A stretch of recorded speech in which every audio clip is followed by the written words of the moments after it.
அடுத்தது வந்து இப்போ நம்ம தமிழ் எழுத்துக்களை வந்து அறிமுகப்படுத்துகிறோம். இதுக்கு முன்னாடி ஆலேருந்து அவ் வரைக்கும் இருக்கிற எழுத்துக்கள் எல்லாம் நம்ம சொல்லி கொடுத்துருப்போம். இப்போ வந்து காலேருந்து நான் வரைக்கும் இருக்கிற எழுத்துக்கள், அது மட்டும் இல்லாமல் புள்ளி வைத்த எழுத்துக்கள் இக்கு, இங்கு, இச்சு அந்த மாதிரி புள்ளி வைத்த எழுத்துக்கள், அப்புறம் துணை எழுத்தான துணைக்கால் சேர்த்து சொல்லக்கூடிய கா, ஞா எழுத்துக்கள் அதெல்லாம் வந்து இப்போ நம்ம சொல்லித்தரணும்.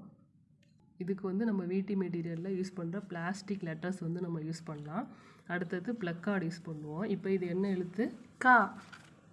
காவோட துணைக்கால் சேர்த்தா நம்ம எப்படி படிப்போம்? கா.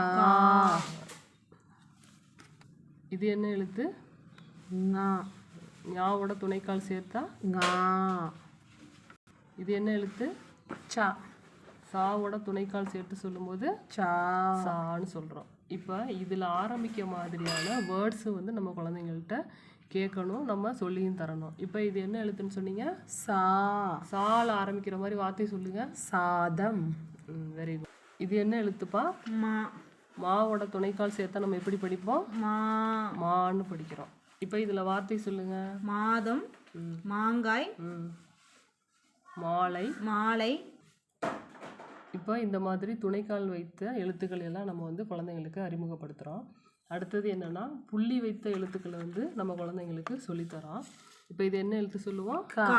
கா மேலே புள்ளி வச்சா இக்கு. இக்குன்னு படிக்கிறோம் இல்லைங்களா? அடுத்தது இது என்ன எழுத்து? மா. மா மேலே புள்ளி வச்சா இம். இம். இந்த மாதிரி புள்ளி வச்ச எழுத்துக்களையும் வந்து நம்ம குழந்தைங்களுக்கு சொல்லித்தரணும். அந்த மாதிரி ஒவ்வொரு எழுத்துக்களுக்கும் உரிய ஒலி வரிசையும் வந்து நம்ம குழந்தைங்களுக்கு சொல்லித்தரணும்.